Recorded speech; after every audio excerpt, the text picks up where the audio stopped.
नमस्कार दोस्तों, स्वागत है आप सभी का आपके अपने YouTube channel Dolly Maurya study point में। आज की क्लास में हम आपको बहुत ही महत्वपूर्ण हिंदी साहित्य से और वर्णमाला से प्रश्न बताने वाले हैं, जो यह सभी परीक्षा के लिए बहुत ही महत्वपूर्ण है। इसको आप लोग जरूर देखें और हमारे चैनल को सब्सक्राइब जरूर कर लें, जिससे अगले आने वाले वीडियो का नोटिफिकेशन आप तक सबसे पहले पहुँचे। तो चलिए समय को व्यर्थ ना करते हुए क्लास को शुरू करते हैं। पहला क्वेश्चन है, री का वर्गीकरण किस रूप में किया जाता है? हमारा ऑप्शन है पूर्ण स्वर, अर्ध स्वर, व्यंजन या फिर संयुक्त स्वर। तो इसका करेक्ट आंसर हो जाएगा ऑप्शन बी, अर्ध स्वर। री का वर्गीकरण अर्ध स्वर रूप में किया जाता है। री को कई व्याकरणाचार्य अर्ध स्वर मानते हैं। तो हमारा अगला क्वेश्चन है, निम्न में से कौन सा वर्ण घोष है?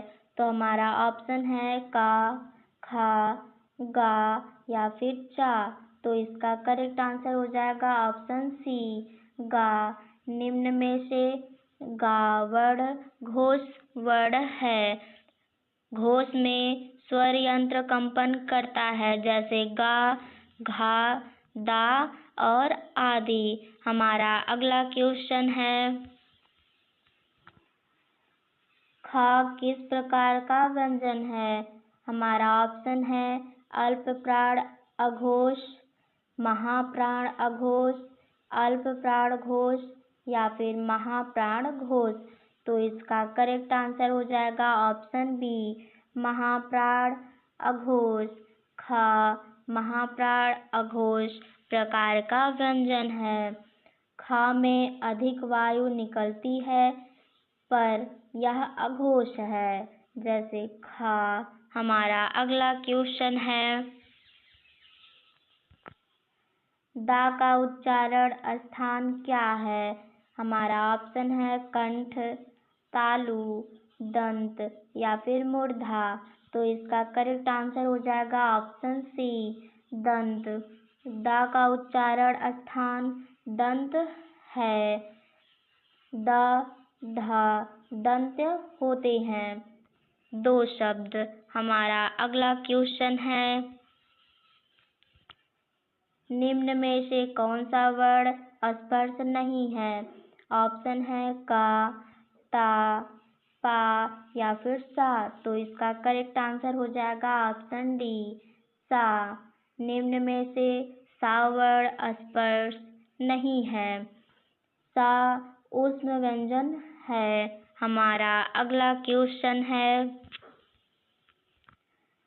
वह को किस वर्ग में रखा जाता है?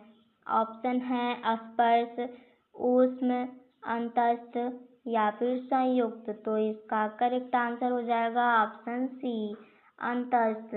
वा को अंतस्थ वर्ग में रखा जाता है। या, रा, ला, वाह यह वर्ण सबको अंतस्थ वर्ग में रखा जाता है। तो हमारा अगला क्वेश्चन है, ड़ का उच्चारण स्थान क्या है? ऑप्शन है दंत, मूर्धा, तालु या फिर कंठ। तो इसका करेक्ट आंसर हो जाएगा ऑप्शन बी, मूर्धा। ड़ का उच्चारण स्थान मूर्धा है। ड़ मूर्धन्य है। हमारा अगला क्वेश्चन है, अंग और अ में मूल अंतर क्या है?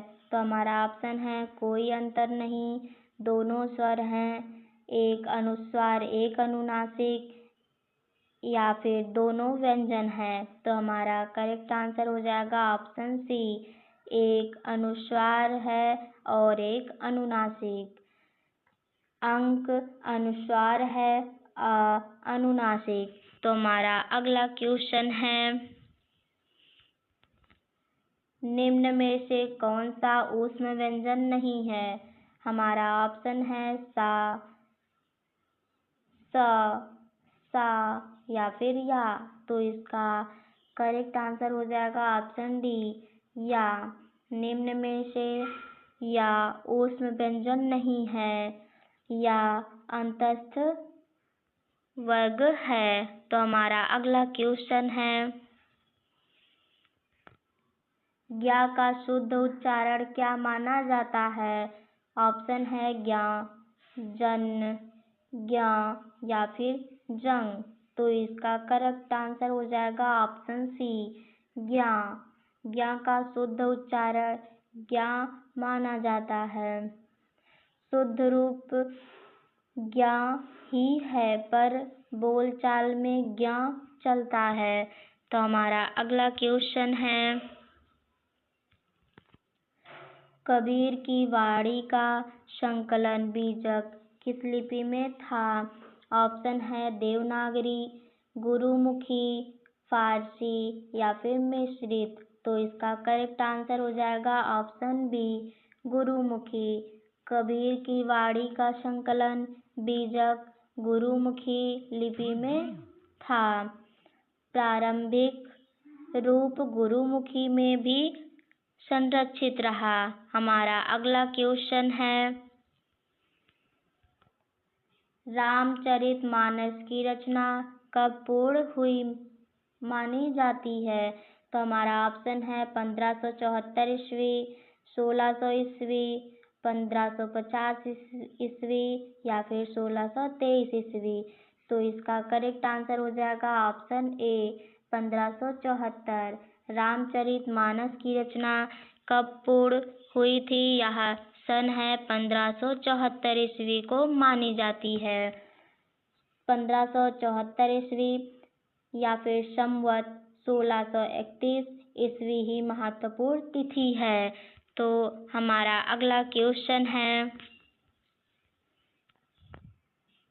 रीतिकाल के कवियों का मुख्य उद्देश्य क्या था? तो हमारा ऑप्शन है समाज सुधार, भक्ति, काव्य सौंदर्य प्रदर्शन या फिर राजनीति। तो इसका करेक्ट आंसर हो जाएगा ऑप्शन सी काव्य सौंदर्य प्रदर्शन। रीतिकाल के कवियों का मुख्य उद्देश्य काव्य सौंदर्य प्रदर्शन था।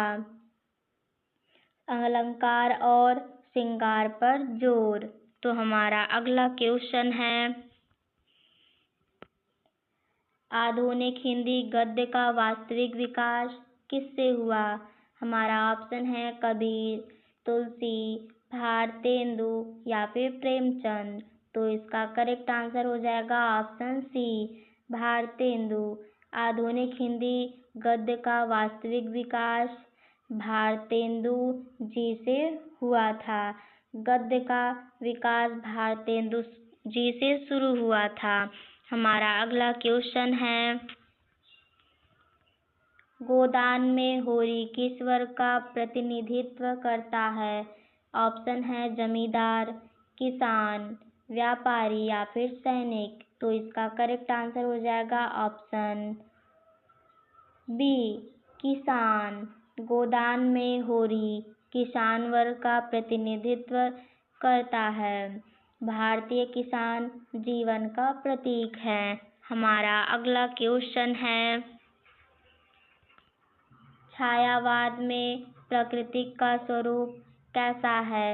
ऑप्शन है यथार्थवादी, प्रतीकात्मक या फिर वैज्ञानिक, राजनीतिक। तो इसका करेक्ट आंसर हो जाएगा ऑप्शन बी प्रतीकात्मक।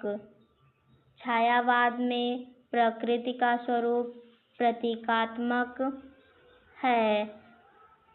प्रकृति को प्रतीक रूप में लिया गया है।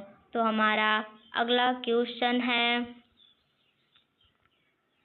कामायनी का प्रमुख भाव क्या है?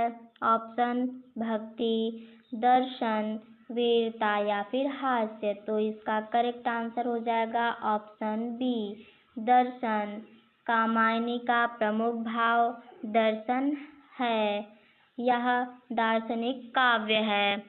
हमारा अगला क्वेश्चन है, दिनकर किस प्रवृत्ति के कवि हैं? ऑप्शन छायावादी, प्रगतिवादी, वीर रस प्रधान या फिर रहस्यवादी। तो इसका करेक्ट आंसर हो जाएगा ऑप्शन सी, वीर रस प्रधान। दिनकर वीर रस प्रधान प्रवृत्ति के कवि हैं, वीर रस प्रमुख हैं। तो हमारा अगला क्वेश्चन है, सूरदास अंधे थे इसका उल्लेख कहाँ मिलता है? ऑप्शन सूरसागर, भक्तमाल, मानस या फिर साकेत। तो इसका करेक्ट आंसर हो जाएगा ऑप्शन बी, भक्तमाल। सूरदास अंधे थे इसका उल्लेख भक्तमाल से मिलता है, नाभा दास की भक्तमाल में। हमारा अगला क्वेश्चन है, निराला का संबंध किस पत्रिका से था? तो अगला हमारा ऑप्शन है सरस्वती, हंस, मतवाला या फिर माधुरी। तो इसका करेक्ट आंसर हो जाएगा ऑप्शन सी, मतवाला।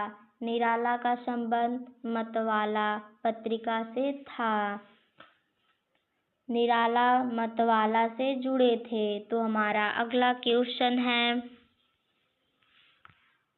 हिंदी शब्द की उत्पत्ति किससे मानी जाती है? ऑप्शन संस्कृत, सिंधु, फारसी या फिर प्राकृत। तो इसका करेक्ट आंसर हो जाएगा ऑप्शन बी, सिंधु। हिंदी शब्द की उत्पत्ति सिंधु से मानी जाती है, सिंधु और हिंद मिलकर हिंदी बने हैं। तो हमारा अगला क्वेश्चन है, देवनागरी लिपि किस प्रकार की है? ऑप्शन है चित्रात्मक, वर्णात्मक, ध्वन्यात्मक या फिर मिश्रित। तो इसका करेक्ट आंसर हो जाएगा ऑप्शन सी, ध्वन्यात्मक। देवनागरी लिपि ध्वन्यात्मक प्रकार की है, ध्वनि आधारित लिपि है। हमारा अगला क्वेश्चन है, तत्सम और तद्भव का संबंध किससे है? ऑप्शन व्याकरण, शब्दोत्पत्ति, वाक्य या फिर अलंकार। तो इसका करेक्ट आंसर हो जाएगा ऑप्शन बी, शब्दोत्पत्ति। तत्सम और तद्भव का संबंध शब्दोत्पत्ति से है, शब्दों की उत्पत्ति से संबंधित है। हमारा अगला क्वेश्चन है, रीतिकाल का समय लगभग क्या है? तो हमारा ऑप्शन है 1000 से 1400, 1400 से 1700, 1700 से 1900, 1900 से अब तक। तो इसका करेक्ट आंसर हो जाएगा ऑप्शन सी, 1700 से 1900 तक। रीतिकाल का समय लगभग 1700 से 1900 तक है। हमारा अगला क्वेश्चन है, भक्ति काल की सबसे बड़ी विशेषता क्या है? ऑप्शन राजनीति, भक्ति भावना, युद्ध या फिर विज्ञान। तो इसका करेक्ट आंसर हो जाएगा ऑप्शन बी, भक्ति भावना। भक्ति काल की सबसे बड़ी विशेषता भक्ति भावना है, ईश्वर भक्ति मुख्य विषय है। तो हमारा अगला क्वेश्चन है, उच्चारण का संबंध किससे है? ऑप्शन अर्थ, ध्वनि, वाक्य या फिर लिपि। तो इसका करेक्ट आंसर हो जाएगा ऑप्शन बी, ध्वनि। उच्चारण का संबंध ध्वनि से है, ध्वनि उत्पादन। हमारा अगला क्वेश्चन है, भाषा का मूल आधार क्या है? ऑप्शन लिपि, ध्वनि, शब्द या फिर वाक्य। तो इसका करेक्ट आंसर हो जाएगा ऑप्शन बी, ध्वनि। भाषा का मूल आधार ध्वनि है, भाषा ध्वनि पर आधारित है। हमारा अगला क्वेश्चन है, काव्य का मुख्य तत्व क्या है? ऑप्शन शब्द, अर्थ, रस या फिर व्याकरण। तो इसका करेक्ट आंसर हो जाएगा ऑप्शन सी, रस। काव्य का मुख्य तत्व रस है। रस काव्य का प्राण है। तो हमारा अगला क्वेश्चन है, अलंकार का कार्य क्या है? ऑप्शन है अर्थ बदलना, सुंदरता बढ़ाना, वाक्य छोटा करना या फिर भाषा बदलना। तो इसका करेक्ट आंसर हो जाएगा ऑप्शन बी, सुंदरता बढ़ाना। अलंकार का कार्य सुंदरता बढ़ाना है, काव्य को सुंदर बनाना। हमारा अगला क्वेश्चन है,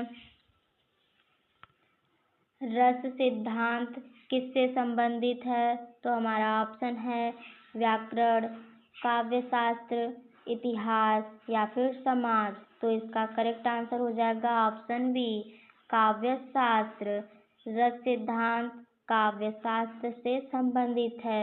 यह काव्यशास्त्र का मुख्य सिद्धांत है। धन्यवाद दोस्तों। अगर हमारा वीडियो अच्छा लगा तो हमारे वीडियो को लाइक और सब्सक्राइब करना मत भूलिएगा।